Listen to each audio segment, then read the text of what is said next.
tiap hari saya ke wihara, Senin sampai hari Minggu. Ngapain aja ya tiap hari ya, kan gitu ya kan?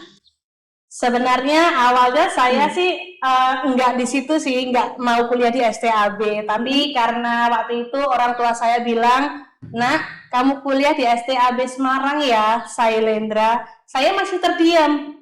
Saya bilang, "Pak, tapi saya pengennya bukan di STAB, Pak." "Nggak apa-apa, yakinlah nakku, itu yang terbaik." Kalau awalnya saya mengajar itu di sekolah Antasari, itu di Deli Serdang, di Brayan lah tepatnya. Saya ditawari ada ngajar di sekolah Pasundan, ya ada sekolah Pasundan. Tawarin lagi ada sekolah di Mentari Bangsa, ya kan. Kemudian saya juga ada ditawarin di sekolah Dharma Bakti Pakam, itu lumayan jauh-jauh. Ya awalnya saya tidak mau karena kan badan saya itu harus dibagi ke beberapa tempat ini. Mah, kok teman-teman selalu dirayakan ya kalau ulang tahun? Kalau adik kok enggak dirayakan ya? Kok adik seringnya disuruh function ya, Mak? Sama berbagi. Hai guys, nama budaya. Welcome back to podcast Youthcussion. Masih bersama saya Vanessa yang akan membawakan acara pada pagi hari ini. Hari ini kita kedatangan tamu yang luar biasa, yang katanya datang jauh-jauh dari Pulau Jawa dan memilih untuk stay di Kota Medan. Beliau ini sudah mendedikasikan hidupnya untuk mengajarkan Dharma, guys. Luar biasa sekali ya. Langsung aja ya kita sambut ya. Bu Wiji. Nama budaya Vanessa. Bu Wiji, boleh diperkenalkan dulu kepada pemirsa yang di rumah biar bisa mengenal Ibu Wiji bagaimana. Oke. Namo sayang adi budaya, namo budaya. Perkenalkan, nama saya Wiji Purnawati. Saya berasal dari Desa Kalimanggis, Kecamatan Kaloran, Kabupaten Temanggung, Jawa Tengah. Saat ini saya tinggal di Kota Binjai, Sumatera Utara. Saya memiliki suami dan juga 2 orang anak. Oke, baik. Bu Wiji, boleh diceritain sedikit tentang masa kecil Bu Wiji?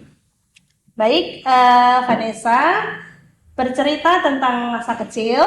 Jadi kalau saya sendiri memang lahir dari orang tua saya Buddhis ya, Vanessa ya. Kalau kakek saya, nenek saya itu dari bapak saya Muslim. Nah, kalau dari mama saya memang Buddhis ya. Jadi di keluarga saya itu ada yang beragama Kristen, Islam dan juga Buddhis. Namun kami memilih Buddhis ya karena orang tua saya juga Buddhis. Nah, namun demikian kami tetap harmonis dalam keluarga saya. Walaupun kami berbeda, tetapi kami tetap harmonis. Nah, di masa kecil, saya sama orang tua saya sudah diajarkan tentang Dharma. Ya, apalagi setiap hari saya diajak ke wihara sama orang tua saya. Ya, jadi orang tua saya mengajak saya ke wihara untuk belajar Dharma. Saya juga diajarkan banyak hal dari orang tua saya. Saya juga mengenal Dharma dari wihara dan juga orang-orang yang mengajarkan saya Dharma. Akhirnya dari kecil memang saya sudah memahami lah Dharma, sedikit memahami ya. Kemudian ketika saya sekolah ya dari SD, SMP, SMA-nya saya pindah ke Banyumas, itu namanya Banyumas itu waktu itu SMA ya. Kemudian saya kuliah di STAB Sailendra selama 2 tahun. Nah, selesai di kuliah di Sailendra, kemudian saya mengabdikan diri di kampung saya, yaitu mengajar di Sekolah SD Negeri Kalimanggis 2. Nah, di situ saya juga mengajarkan Dharma kepada anak-anak sekolah minggu. Nah, saya mengajarkan anak sekolah minggu itu tidak hari Minggu saja, tapi saya setiap hari saya ke wihara. Saya ajak anak-anak saya, anak murid saya di sekolah minggu itu setiap hari Senin sampai hari Minggu. Ngapain aja ya tiap hari ya, kan gitu ya kan. Nah, saya selalu mengajarkan anak didik saya setiap hari ke wihara, setiap sore itu jam 4. Jam 4 sampai jam 6 itu mereka jadwalnya untuk les. Jadi belajar. Jadi mereka itu namanya di kampung nggak seperti di kota ya. Kalau di kampung itu nggak ada yang namanya sistem les-les yang seperti di kota. Jadi nggak ada yang ngeles. Nah akhirnya supaya mereka itu bisa belajar, saya semuanya bawa ke wihara dari mulai TK, SD, SMP sampai SMA. Mereka belajar di wihara. Jadi mereka saling mengajarkan teman satu ke teman yang lain. Yang TK yang ngajari anak SD, yang anak SD yang ngajari anak SMP, yang anak SMP yang ngajari anak SMA, yang SMA sendiri saya yang mengajarkan. Saya memantau dari mulai TK, SD, SMP, dan SMA. Dan mereka sangat harmonis tentunya. Mereka saling mengajar, saling belajar sangat harmonis. Nah, saya waktu itu kasih waktu 2 jam untuk les. Kemudian setelah itu baru mereka kebaktian. Nah, kebaktian mulai dari jam 6 sampai jam 8. Jadi setiap hari itu jadwal mereka berbeda. Ada yang setiap hari Senin mereka belajar wihara kita, nyanyi. Hari Selasa cerdas cermat. Jadi mengenal Dharma itu dari cerdas cermat. Hari Rabunya mereka latihan Dhammapada. Hari Kamisnya mereka belajar ceramah Dharma. Hari Jumatnya mereka belajar baca parita, padat. Hari Sabtunya mereka belajar diskusi. Ada diskusi kelompok juga. Dan hari Minggu itu waktunya kami nggak di wihara. Kami jadi keluar. Jadi belajar sambil bermain di luar. Misalnya saya ajak anak-anak itu pergi ke kota, ke kolam renang ya. Kalau di kampung kan nggak ada kolam renang.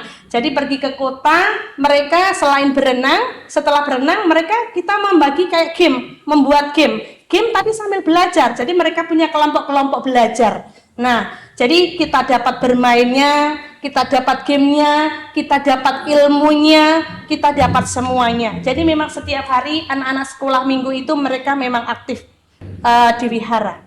Oke, baik. Jadi Bu, apakah memang anak-anak itu memang sudah termotivasi sendiri untuk mau pergi ke wihara atau bagaimana Bu? Kalau anak-anak mereka termotivasi sendiri karena melihat kan saya buat itu kan gimana supaya caranya anak-anak itu nggak mudah bosan di wihara, menyenangkan, mereka happy. Akhirnya mereka itu dengan senang hati mereka datang ke wihara. Kalau misalnya adalah 1-2 orang yang nggak mau ke wihara, memang saya datangi ke rumahnya.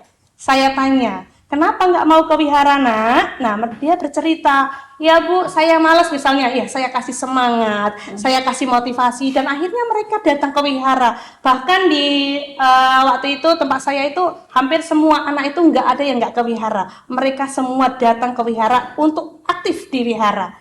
Selain itu juga memang Ibu selalu menanamkan mereka untuk berdana. Nah, berdana itu Ibu selalu mengatakan bahwa kalau kalian berdana itu adalah menyisihkan uang jajan kalian. Jadi bukan minta dari mama atau papa, tapi uang tabungan kalian itu kalian sisihkan. Misalnya anak-anak itu dikasih uang 1.000. Gimana caranya kamu bisa jajan tapi kamu juga bisa berdana. Akhirnya mereka bisa membagi antara uang jajan dan uang berdana. Setiap hari, hampir setiap hari mereka dengan rela untuk tetap memasukkan uang jajannya ke kotak dana. Nah, kotak dana itu untuk apa? Untuk kegiatan di wihara. Misalnya nih, kami hari Minggu ada acara nih, kegiatan di kolam renang. Misalnya, kan itu kan perlu transportasi, perlu namanya makan, minum kan begitu kan. Nah, dari uang dana itulah kita gunakan untuk kegiatan anak-anak sekolah minggu.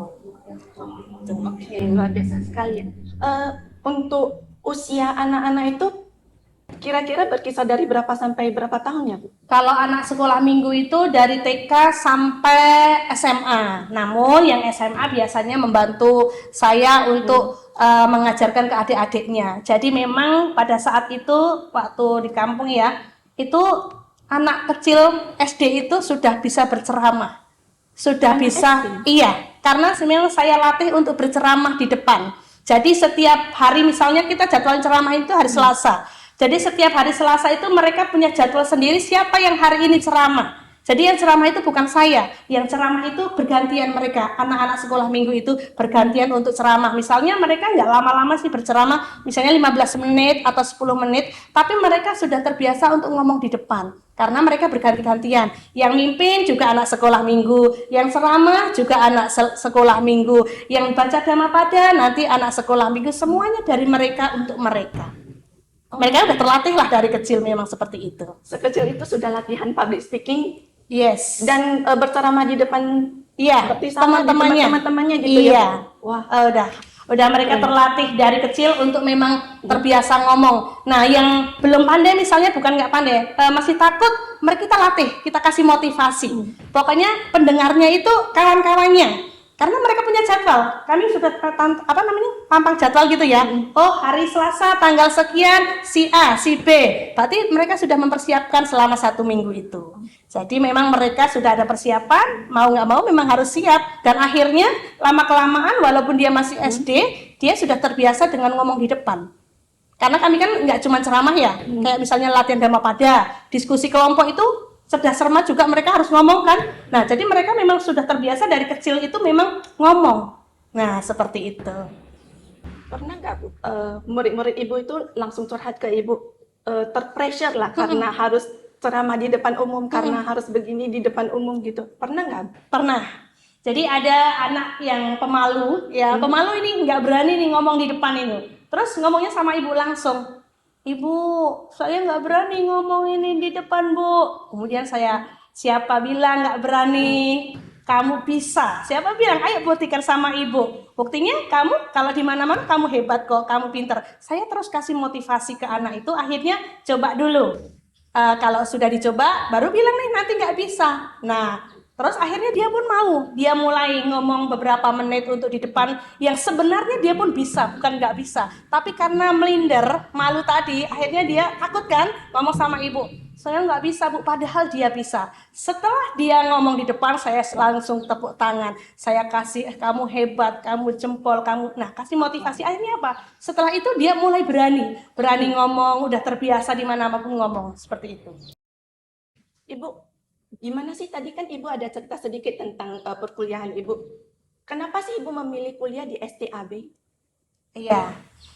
Sebenarnya awalnya saya sih enggak di situ sih, enggak mau kuliah di STAB. Tapi karena waktu itu orang tua saya bilang, "Nak, kamu kuliah di STAB Semarang ya, Sailendra." Saya masih terdiam.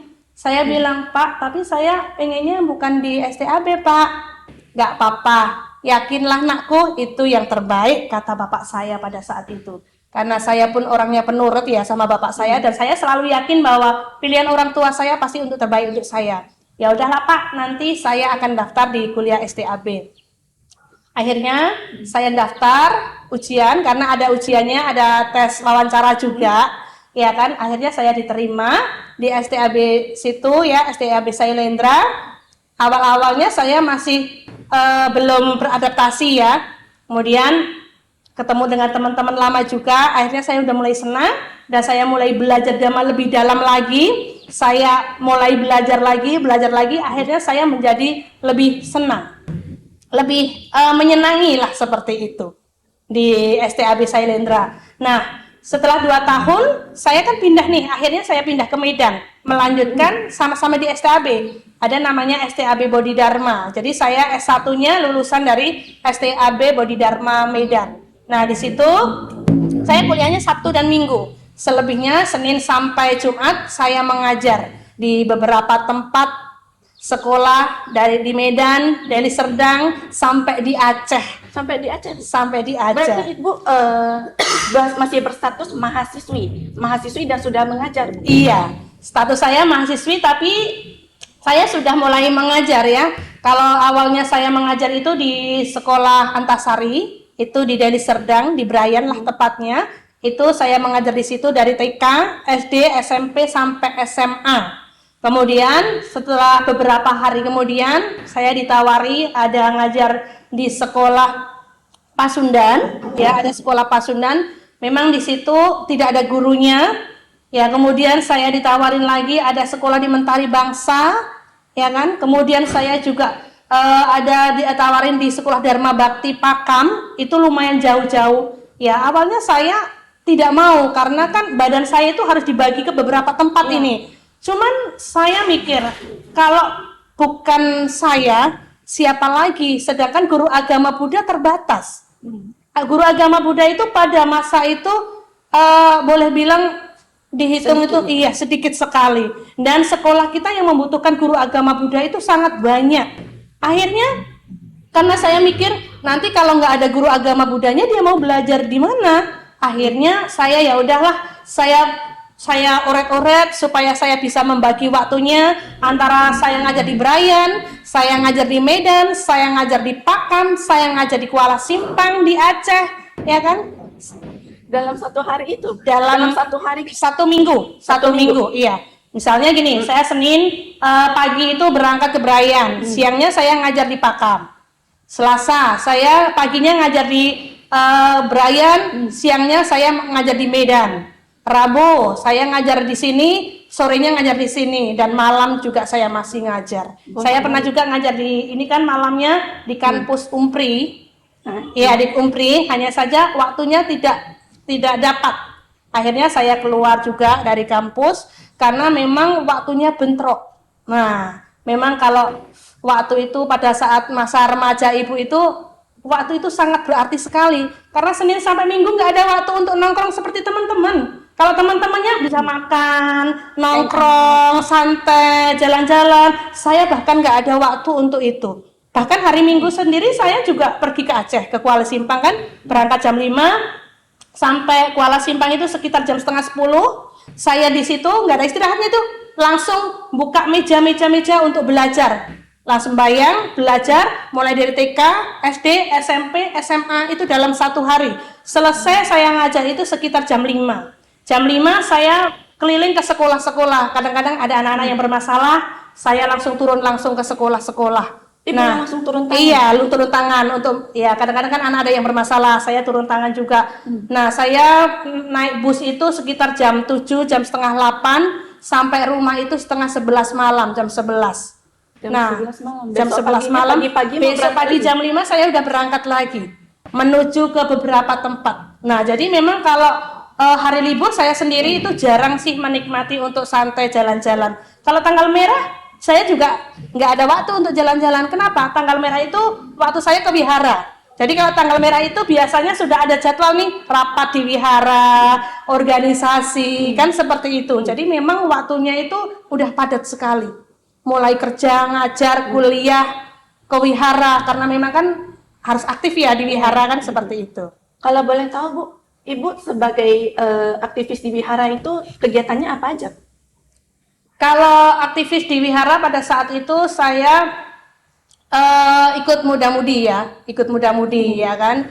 Dulu di Wihara Buddha Ramsi juga, kalau di Buddha Ramsi dulu sekedar datang aja. Itu yang di Kota Medan? Di Kota Medan. Cuman nanti aktif di beberapa tempat itu ya, ke wihara itu ikut yang EWBI, MBI, di Majelis Budaya Indonesia, Wanita Buddhis Indonesia, itulah aktifnya di situ. Nah, Bu, Ibu ini kan sebagai pengajar ya, Bu. Apa sih suka duka Ibu sebagai pengajar? Kita duka dulu ya. Iya. Kalau duka saya ketika saya mengajar itu sebenarnya di jarak tempuh saja sih. Ya, terus yang kedua membagi waktu, karena kan memang jarak tempuh saya mengajar itu lumayan jauh ya. Dari saya tinggal di Deli Tua ke Brayan, dari Brayan ke Pakam, nanti dari Brayan ke Medan, kemudian ke Aceh, Kuala Simpang yang jarak tempuhnya itu lumayan jauh, sekitar 5 jam lah kalau nggak salah pada saat itu. Nah, itu yang membuat saya kadang-kadang sulit untuk membagi waktu, karena kadang waktunya juga habis di jalan kan, nanti sampai rumah juga kegiatannya juga masih banyak, belum lagi nanti mengerjakan tugas kuliah. Nah, itu membagi waktunya agak sulit, itu duka saya ketika saya mengajar. Tapi itu pun ada sukanya, saya bahagia karena saya di Medan ini saya bertemu dengan orang-orang baik di sekitar saya bertemu dengan anak-anak yang baik, ya kan. Kemudian saya bisa berbagi dharma kepada semua orang, bahkan dari Deli Tua, Medan, ya kan, Deli Serdang sampai ke Aceh saya bisa berbagi dharma. Itu suatu kebahagiaan karma baik yang sangat luar biasa.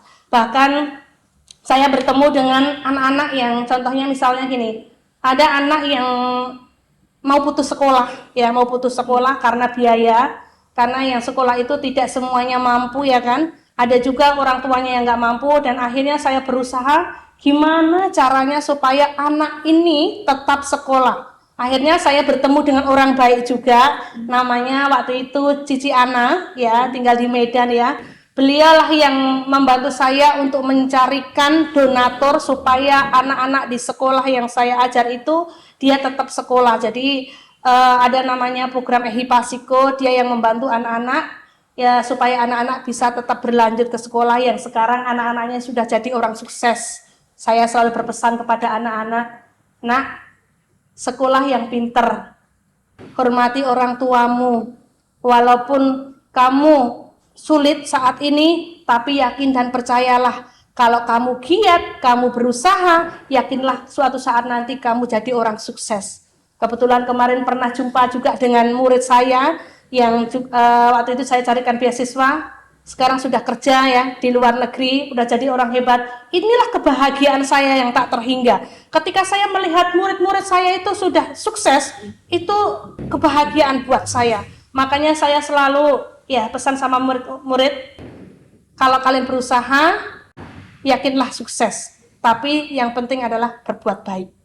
Kalau nggak diiringi dengan perbuatan baik, ya sulit. Tapi usaha harus diiringi dengan berbuat baik. Itu sih selalu saya berikan kepada anak-anak murid saya. Dan itu menjadi suka saya, kebahagiaan saya. Anak sukses, gurunya pun menjadi bahagia. Pernah nggak sih Ibu merasa menyesal memilih keputusan yang Ibu ambil sekarang ini? Saya tidak pernah menyesal dengan keputusan yang saya ambil ya. Apalagi saya menjadi guru agama Buddha, itu bagi saya kebahagiaan. Walaupun awalnya saya tidak tertarik sih awalnya, tetapi lama-kelamaan saya pelajari, saya pahami, saya praktekkan, justru itu menjadi menyenangkan buat saya. Selain saya bekerja, saya juga bisa punya kesempatan untuk berbuat baik. Itu yang membuat saya merasa senang dan bahagia. Oke, Bu, boleh nih sekilas mengenai pendidikan yang Ibu ajarin, bagaimana sih metode pembelajaran yang Ibu terapkan terhadap murid-murid Ibu itu? Oke. Kalau metode yang saya digunakan waktu mengajar ya, itu saya menggunakan yang pertama ada metode ceramah, ya kan? Ada metode diskusi, ada nonton film, ya Nonton kan? film juga? Nonton film biar anak-anak termotivasi kan? Kalau misalnya gurunya cuma ceramah aja kan nanti anak-anak bosen, ya kan?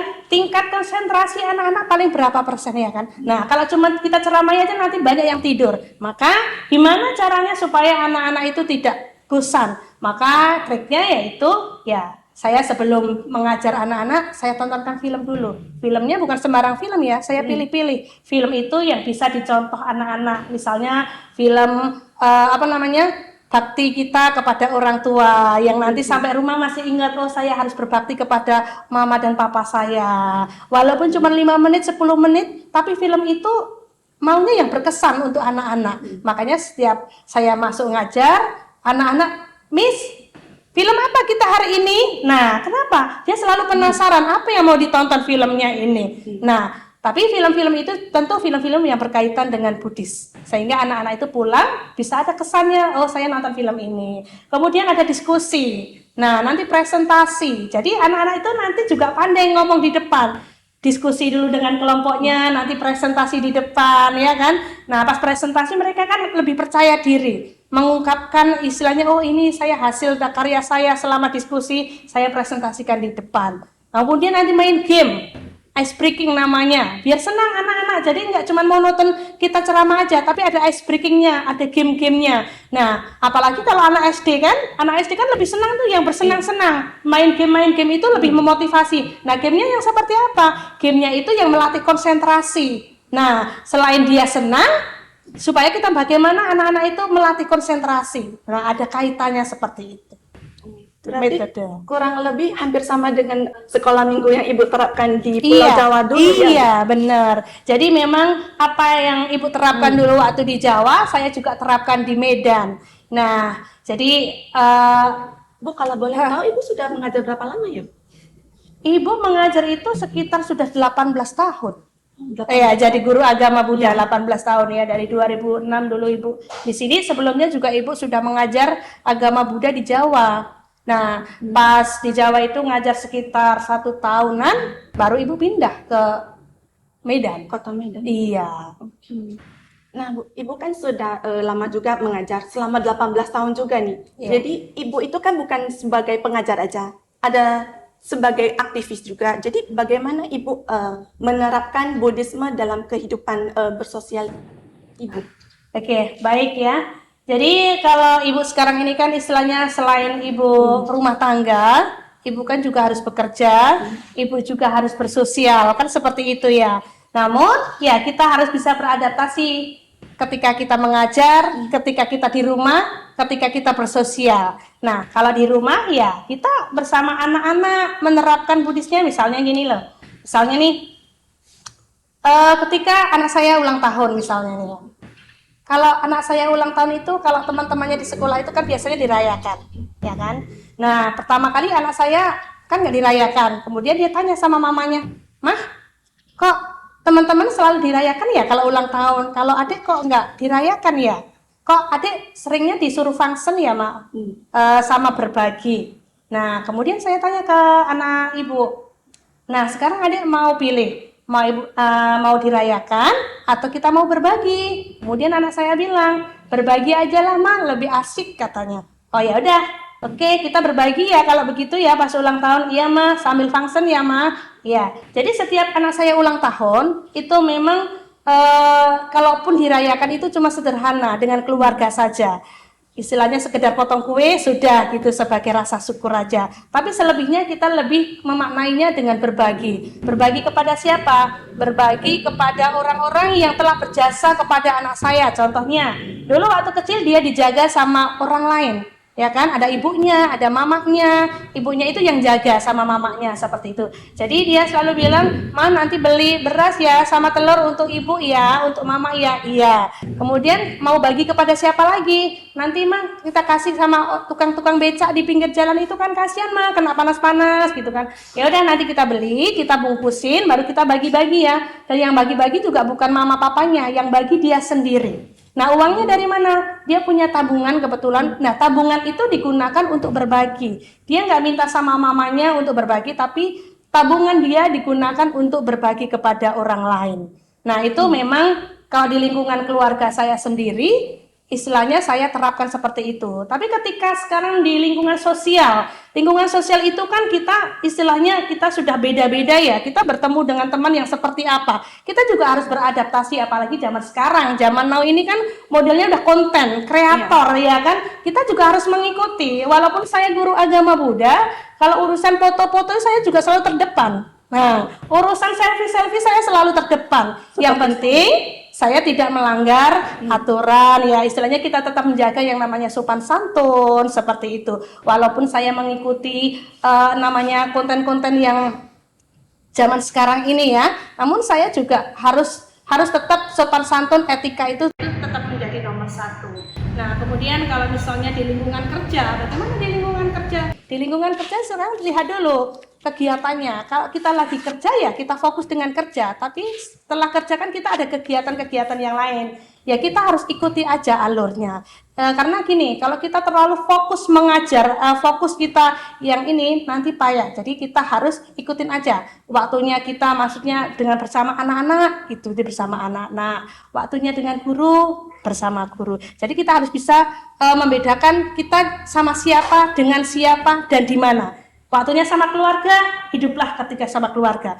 Waktunya kita berorganisasi, ya kita harus bisa berorganisasi. Waktunya kita berteman, nongkrong bareng, ya udah kita ikuti nongkrong bareng dengan teman-teman. Walaupun kita guru agama Buddha, tapi kita harus bisa membeda-bedakan di mana dan sama siapa kita. Seperti itu. Kelihatannya sibuk sekali ya, Bu. Banyak sekali kegiatan. Iya. Cara Ibu membagi waktu sebagai seorang ibu, sebagai seorang istri, sebagai guru, sebagai aktivis di wihara, gimana Bu cara membagi waktunya? Iya, kalau saya sih memang harus pandai-pandai membagi waktu ya. Ketika saya dulu menikah ya, saya sudah komitmen sama suami saya ya di awal-awal itu. Kita harus bisa membagi waktu antara keluarga ya, antara organisasi dan juga bekerja. Tapi kita harus utamakan keluarga kita. Jangan sampai nanti kita terlalu aktif di organisasi, akhirnya keluarga kita berantakan. Nah, jadi memang itu sudah menjadi komitmen kami. Jadi ketika kami berumah tangga, ketika kita sudah punya anak, kita sudah punya tanggung jawab. Ada anak di rumah yang harus kita tanggung jawabi. Jadi kadang kita gantian. Misalnya saya ada jadwal di wihara A misalnya, ya saya pergi. Kebetulan suami saya nggak pergi, ya suami saya yang di rumah jaga anak. Kalau suami saya misalnya yang pergi ada jadwal di wihara B, saya yang di rumah. Kalau dua-duanya kami ada jadwal, berarti anak saya sama yang jaga. Kebetulan ada yang jaga ya kan. Nah, tapi ketika saya kegiatannya bareng, anak saya bisa dibawa, anak saya bawa. Jadi anak saya melihat langsung kegiatan apa yang dilakukan mama dan papa di luar. Nah, jadi mereka bisa lihat langsung, oh ternyata ayah sama mama selama ini sibuk. Kegiatan di wihara, kemudian ada baksos, ada berbagai kegiatan. Anak saya akhirnya bisa mengenali dan mengikuti bahwa sampai paham, oh ma besok mau kegiatan di mana lagi, ada kegiatan baksos lagi, ada ceramah lagi, karena memang kegiatan mama papanya seperti itu. Nah nanti kalau ada waktu tanggal merah, kita nih sudah jadwalnya nih, ma besok ke Brastagi ya. Nah oke, kita jadwal ke Brastagi. Nanti kalau ada waktu longgar lagi, kita lihat lagi, oh nggak ada waktu lain nih untuk kegiatan, yuk kita jalan-jalan mah, ayo.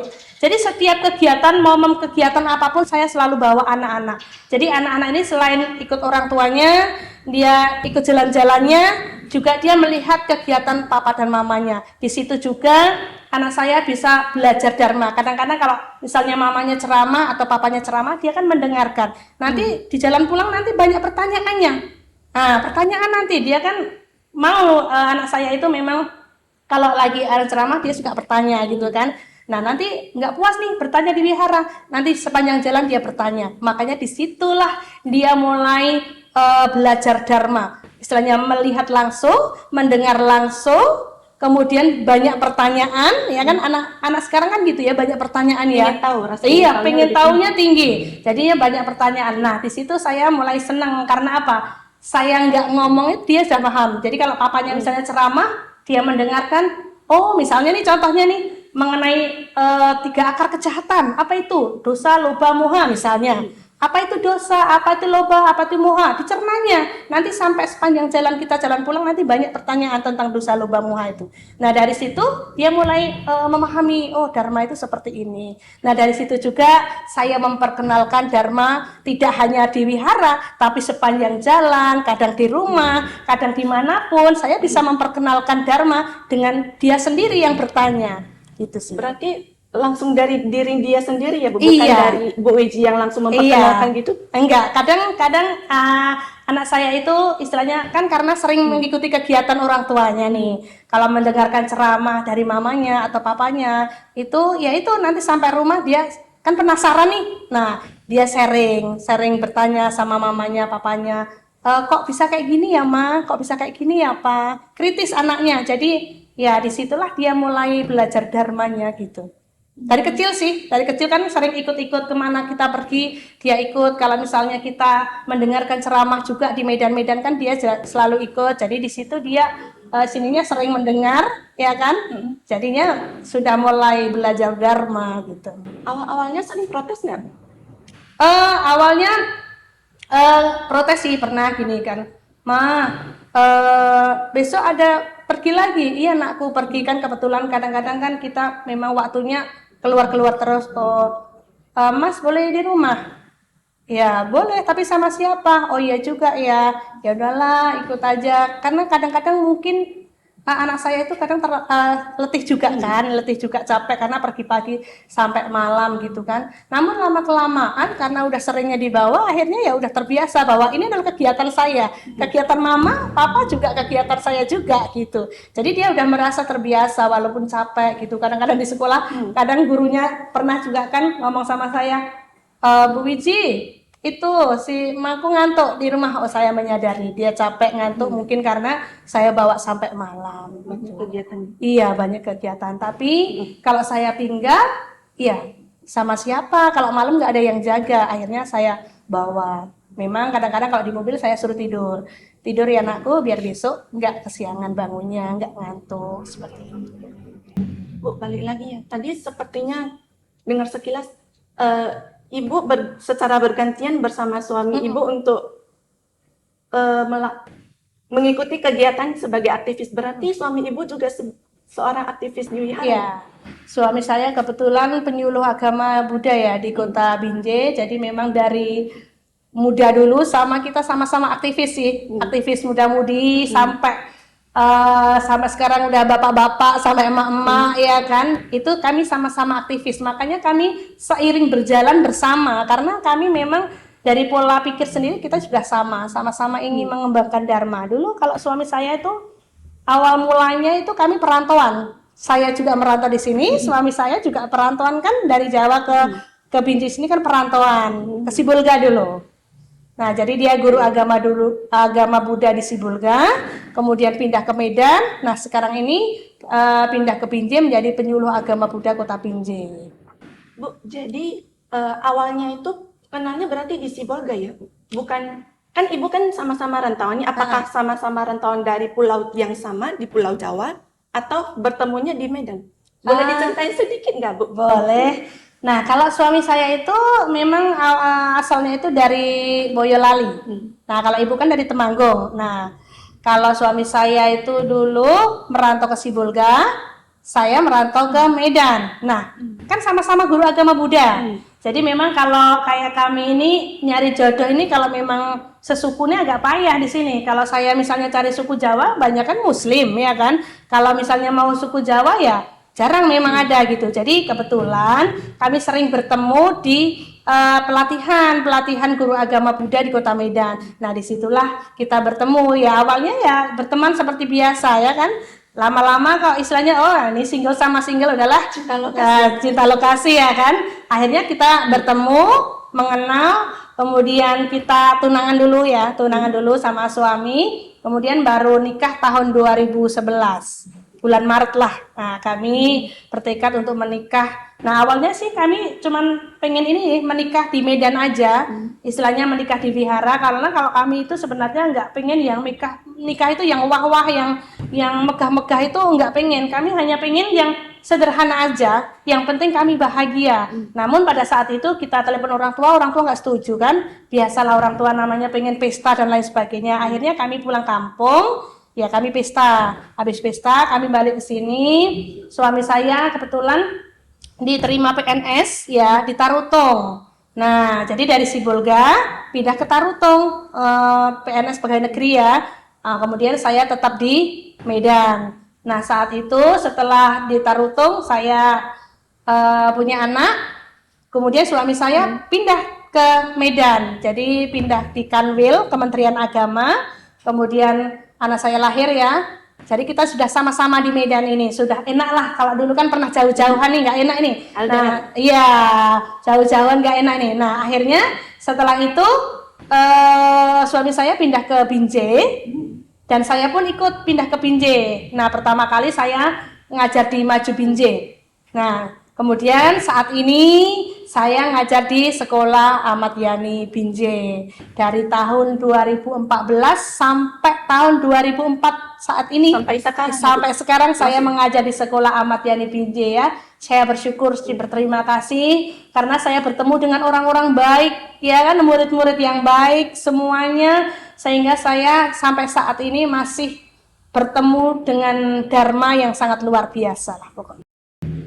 Oke, jadi itulah kisah inspiratif dari seorang Ibu Wiji. Sudah dijelasin panjang lebar, sudah diceritain panjang lebar. Bu, adakah kesan-pesan sebelum kita tutup nih kepada anak-anak muda sekarang atau pemirsa yang di rumah? Oke, baik para pemirsa. Pesan saya hari ini adalah hidup itu singkat seperti layaknya kita minum air putih. Ya, jadi waktu kita itu jangan kita gunakan untuk melakukan hal-hal yang buruk. Lakukan kebajikan setiap saat supaya hidup itu lebih bermakna. Terima kasih. Oke, terima kasih Bu Wiji untuk pesan-pesannya. Jadi sebelum kita tutup, Vanessa ingin menyimpulkan 3 kesimpulan dari kisah inspiratif yang disampaikan oleh Bu Wiji pada pagi hari ini. Yang pertama, kita harus bekerja dengan sepenuh hati dan penuh semangat, sehingga apapun yang kita kerjakan itu menghasilkan kebahagiaan untuk kita sendiri. Dan yang kedua, dari perjalanan Ibu Wiji yang sudah kita dengar, kita bisa belajar mengenai pengembangan cinta kasih dan untuk terus kreatif dalam menghadapi perubahan yang ada. Dan yang ketiga, hidup itu singkat, maka pilihlah untuk terus banyak berbuat kebajikan. Oke guys, jadi sekian untuk podcast kita hari ini. Nantikan episode-episode selanjutnya dengan kisah inspiratif narasumber yang lainnya. Terima kasih Bu Wiji sudah jauh-jauh datang ke sini. Sama-sama. Jangan lupa like, subscribe, dan komen di postingan kita ini ya guys. Sekian untuk podcast kita hari ini. Nama saya Adi Budaya, nama budaya.